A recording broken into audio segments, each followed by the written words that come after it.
के बाद। किसी को पता नहीं था मैं एक्टर हूँ, तो मारते थे तो सांस ही रुक जाती थी, ऐसा लगा। रहने का ठिकाना पोद्दार मेडिकल कॉलेज में था, तो छुप के रहता था। जब चेकिंग होती थी तो मैं टेरिस पे भाग जाता था या कहीं बाहर चला जाता था। फाइनल ईयर में पकड़ा भी गया था। फिल्म छावा में दमदार अभिनय करने वाले, कवि कलश की भूमिका निभाने वाले विनीत कुमार, यह एक ऐसा नाम है जिसने सही मायने में संघर्ष का मतलब बताया। आजकल की दुनिया में हम 1-2 साल स्ट्रगल करके थक जाते हैं और गिव अप कर देते हैं, लेकिन विनीत कुमार सन 2000 के आसपास मुंबई आए थे, यानी कि उनको लगभग 25 साल हो गए हैं। इस दौरान काफ़ी फिल्मों में भी वह दिखे, लेकिन असल पहचान अब जाकर मिली है। भारत जैसे देश में डॉक्टरी की पढ़ाई करना अपने आप में एक युद्ध से कम नहीं है, और विनीत ने डॉक्टरी की पढ़ाई सिर्फ इसलिए की ताकि रात में मरीज देखें और दिन में फिल्मों के लिए ऑडिशन दे सकें। जो लोग सिनेमा के शौकीन होंगे उन्होंने इन्हें गैंग्स ऑफ वासेपुर और मुक्काबाज जैसी फिल्मों में देखा होगा। इन दोनों फिल्मों में उनके काम को जरूर सराहा गया, लेकिन कोई खास पहचान नहीं मिली। अब 14 फरवरी को रिलीज हुई फिल्म छावा ने विनीत को वह पहचान दिला दी जिसके जिसके वह हमेशा से हकदार थे। इस फिल्म में उन्होंने छत्रपति संभाजी महाराज के दोस्त कवि कलश का किरदार निभाया है। दरअसल विनीत कुमार का जन्म बनारस में हुआ था और उनके पिताजी डॉक्टर शिवराम सिंह गणित के बहुत बड़े जानकार हैं। उन्हें बनारस के यूपी कॉलेज में रहने के लिए घर मिला हुआ था। इस तरह जीवन के शुरुआती 20 साल वहीं बीते। कॉलेज 100 एकड़ में फैला था। घर के सामने ही बड़ा सा मैदान था जहां खिलाड़ी प्रैक्टिस करते थे। उस मैदान में इंटरनेशनल लेवल के प्लेयर प्रैक्टिस करने आते थे और वह उन्हें देखकर इंस्पायर होते थे। और विनीत के घर पर सभी लोग एजुकेशन डिपार्टमेंट में थे और घर पर पूरा पढ़ाई लिखाई वाला माहौल था। हालांकि उनको पढ़ाई लिखाई में बिल्कुल भी मन नहीं लगता था और बास्केटबॉल खूब खेला करते थे। सब जूनियर और जूनियर लेवल पर नेशनल भी वह खेल चुके हैं। आगे चलकर एहसास हुआ कि यह खेल उनके लिए नहीं है, इसलिए विनीत ने उसे छोड़ दिया। यूपी कॉलेज में काफ़ी कल्चरल इवेंट होते थे और उसमें वह पार्टिसिपेट करते थे। उन्होंने बताया कि सरस्वती पूजा वाले दिन हर साल बड़े प्रोजेक्टर पर फिल्में देखते थे और फिल्में देखकर खुद को उनसे रिलेट किया करते थे। धीरे धीरे उनके अंदर एक्टिंग का रुझान पैदा हो गया और फिर उनकी नज़रें मुंबई की दुनिया देखने लगी। घर वालों को 1-2 बार बताया भी, उन्होंने कोई खास रिस्पॉन्स नहीं दिया और फैमिली वाले विनीत के मुंबई जाने के सख्त खिलाफ थे। उस समय विनीत कुमार को समझ आ गया कि घर वाले तो कभी उनको मुंबई भेजेंगे ही नहीं और ना ही एक्टिंग की इजाज़त देंगे। इसलिए उन्होंने फिर थोड़ा हटकर सोचा और डॉक्टरी की पढ़ाई शुरू कर दी। डॉक्टर बन गए तो रात में मरीज देखूंगा और दिन में एक्टिंग के लिए मौके तलाशूंगा, और यही सोचकर उन्होंने CPMT का पेपर दिया और निकाल भी लिया। हालांकि उससे पहले उन्होंने BHU यानी कि बनारस हिंदू यूनिवर्सिटी से कल्चरल ऑनर्स में एडमिशन लिया था। CPMT निकलने के बाद उन्होंने पुराना कोर्स छोड़ दिया, फिर हरिद्वार के एक सरकारी कॉलेज से bachelor of Ayurvedic medicine and surgery में दाखिला लिया।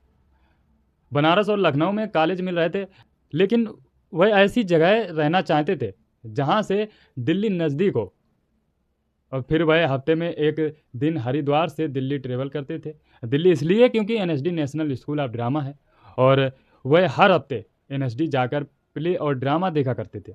कलाकारों को अभिनय करते देखकर सीखा करते थे। उधर BAMS कंप्लीट होने वाला था और उनको कैसे भी करके मुंबई जाना था, लेकिन वहाँ रहने की कोई व्यवस्था नहीं थी। किसी सीनियर ने कहा कि तुम दूसरे स्टेट से पोस्ट ग्रेजुएट भी कर सकते हो अगर ग्रेजुएशन में ज़्यादा नंबर ला दो। तो फिर उन्होंने मुंबई के कॉलेज सर्च किए और सोचा कि अगर वहाँ एडमिशन हो गया तो पढ़ाई भी करता रहूँगा और साथ में एक्टिंग के लिए भी ट्राई करता रहूँगा। इसी सोच के साथ वह यूनिवर्सिटी टॉप कर गए। हालांकि मुंबई में नहीं बल्कि नागपुर के एक सरकारी मेडिकल कॉलेज में एडमिशन मिला। फिर उन्होंने सोचा कि चलो मुंबई नहीं तो नागपुर ही सही। विनीत ने भले ही नागपुर में एडमिशन लिया, लेकिन वह रहते मुंबई में थे। दरअसल मुंबई के पोद्दार मेडिकल कॉलेज में उनके कुछ सीनियर थे और उन्हीं के साथ चोरी छिपे हॉस्टल में रहते थे। इस तरह चोरी छुपे लगभग 4-5 साल तक मुंबई में ही रहे। और इसी टाइम पीरियड्स में अपने लिए मौके तलाशते थे। इस दौरान उनकी मुलाकात डायरेक्टर महेश मांजरेकर से हुई। सन 2002 में फिल्म पिता में उनको एक छोटा सा रोल मिला, लेकिन पहचान नहीं मिली। फिर महेश मांजरेकर ने उनको अपने साथ रख लिया और उनकी फिल्मों में वह असिस्टेंट डायरेक्टर बन गए।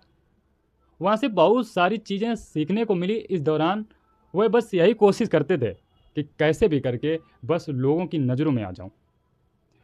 आप लोगों को जानकर हैरानी होगी कि उन्होंने एक फिल्म में डेड बॉडी तक का रोल किया था और एक फिल्म में सुनील शेट्टी का बॉडी डबल भी बना है और क्राइम पेट्रोल जैसे एपिसोडों में छोटे छोटे रोल भी किए हैं। विनीत फिल्मों में काम करने के साथ ही पढ़ाई भी पूरी कर रहे थे। महीने के 20 दिन अगर मुंबई रहते तो बाकी 10 दिन नागपुर जाकर सारा कोर्स कंप्लीट करते थे। मेडिकल में कितना पढ़ना होता है ये तो सबको पता ही है। फिर अंतिम साल में उनकी लेकिन चोरी पकड़ी गई। कॉलेज के डीन को पता चल गया कि वह क्लासेज कम अटेंड करते हैं, साथ ही दूसरा काम भी करते हैं और उन्होंने उनका एडमिट कार्ड रोक लिया। उसके बाद वह पूरे 1 साल कहीं नहीं गए, सिर्फ नागपुर रहे और 100% अटेंडेंस मेंटेन की। फिर एक दिन डीन ने बुलाकर पूछा कि आखिर तुम करना क्या चाहते हो। उन्होंने कहा कि एमडी की डिग्री लेना चाहता हूँ और अपने पापा को दिखाना चाहता हूँ। इस डिग्री में कोई इंटरेस्ट नहीं है, मैं तो बस अपने पिता की इच्छा पूर्ति कर रहा हूँ। डिग्री मिली तो उनके हाथ पर रखूँगा और मुंबई निकल जाऊँगा। उन्होंने कहा कि मैंने पापा से वादा किया था कि पढ़ाई छोड़ूंगा नहीं, चाहे जो हो जाए। और फिर विनीत की बात सुनते ही डीन ने एडमिट कार्ड निकाला और दे दिया। डीन ने विनीत से कहा कि भाई तुम अलग ही मिट्टी के बने हो, तुम्हें तो पिछले साल ही रिलीज कर देना चाहिए था। इस तरह विनीत ने एमडी की डिग्री पूरी की और अपने पापा के सामने जाकर रख दी और वापस मुंबई निकल गए। मुंबई आने के बाद उन्होंने कुछ टीवी सीरियल में काम किया। वहाँ से जो पैसे आते थे उसी से खर्चा निकलता था और भोजपुरी सीरियल में भी बतौर लीड रोल काम किया। जहाँ जैसा मौका मिला काम करते गए। हालांकि उनको फिल्मों में एक्टर के तौर पर काम करना था और उसी की तलाश में थे जो कि मिल नहीं रहा था। इसी बीच कुछ समय के बाद बनारस हिंदू यूनिवर्सिटी में महेश भट्ट पहुंचने वाले थे और उनके भाई ने जुगाड़ लगाया कि महेश भट्ट और विनीत की मीटिंग फिक्स हो जाए। मीटिंग के बाद वह महेश भट्ट के साथ एक दिन रहे और भट्ट ने तब उनसे कहा कि विनीत, मुझे तुम्हारे अंदर इमरान हाशमी जैसा रो टैलेंट दिखता है, तुम्हारे अंदर कुछ भी बनावटी नहीं है। मुंबई आना तब मुझसे ज़रूर मिलना। अब इसके बाद 2009 में विनीत की मुलाकात अनुराग कश्यप से हुई। वह लोग एक फिल्म फेस्टिवल में मिले, वहाँ फिल्मों की स्क्रीन चल रही थी। तभी अनुराग कश्यप ने विनीत से पूछा कि क्या नाम है, क्या करते हो और कहाँ से हो तुम। उन्होंने बताया कि बनारस से हूँ और ये सुनकर अनुराग कश्यप थोड़े उत्सुक हो उठे। यह वही समय था जब गैंगवार ऑफ वासेपुर की कास्टिंग चल रही थी। अनुराग कश्यप ने उन्हें फिल्म के लिए कास्ट कर लिया। फिल्म में विनीत का काफ़ी यंग रोल था, इसके लिए उन्होंने 17 किलो वजन भी कम किया था। और एक दिन अनुराग कश्यप से कहा कि कब तक मुझे साइड रोल देंगे आप, कभी लीड रोल भी दीजिए। इस पर अनुराग कश्यप ने कहा कि तुझे जितना निचोड़ना था निचोड़ लिया। इसके बाद विनीत ने फिल्म मुक्केबाज की कहानी लिखी। कहानी लेकर वह कई फिल्म मेकरों के पास गए और कुछ लोगों को कहानी काफ़ी पसंद आई और स्टोरी के बदले 1 करोड़ रुपए तक दे रहे थे। लेकिन उनकी मर्जी ये थी कि फिल्म का एक्टर कोई और रहेगा और जिसके लिए विनीत कतई तैयार नहीं थे। वह खुद हीरो बनना चाहते थे। जब कहीं बात नहीं बनी तब अनुराग कश्यप के पास पहुंचे और उन्हें कहानी सुनाई। कहानी सुनते ही वे खुद इस फिल्म को डायरेक्ट करने के लिए तैयार हो गए और उन्होंने स्क्रिप्ट में कुछ बदलाव किए और विनीत को बॉक्सिंग की ट्रेनिंग लेने की हिदायत दी। अब विनीत मुंबई से सब कुछ बेच बाँच कर ट्रेनिंग के लिए पटियाला निकल गए, यहाँ तक कि अपनी कार भी बेच दी। ट्रेनिंग के दौरान किसी को नहीं बताया कि मैं एक्टर हूँ और इसलिए ट्रेनिंग के दौरान उन्हें काफ़ी मुक्के पड़े, बहुत खून बहा, काफ़ी चोटें आई, इंजरी हुई और ट्रेनर ने यह तक कह दिया कि अगर तुम यहाँ नहीं रुके तो तुम्हारी जान भी जा सकती है। फिर मुक्केबाज जब रिलीज हुई तो लोगों ने प्यार तो बहुत दिया लेकिन वह ग्रोथ नहीं हो पाए। इस फिल्म के लिए ऑलरेडी अपना सब कुछ लगा दिया था, बिल वगैरह भरने के लिए भी पैसे नहीं थे, कार भी बेच दी थी, अब साइकिल से चलने की नौबत आ गई थी। उस वक्त विनीत सोचने लगे कि जो काम मिलेगा मैं वो कर लूँगा। फिलहाल काफ़ी निराशा के बाद फाइनली अब वह समय आ गया जब लोगों ने उन्हें सच में फिल्म छावा के जरिए पहचाना और उनके काम को पहचान मिली।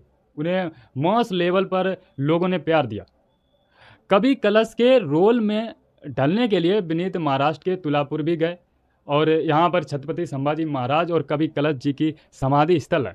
और विनीत ने कहा कि जब मैं वहाँ बैठा तब मुझे उनके होने का एहसास हुआ और मैं उसी फीलिंग को साथ लेकर सेट पर आया और शायद इसी वजह से एक्टिंग काफ़ी नेचुरल निकल पाई।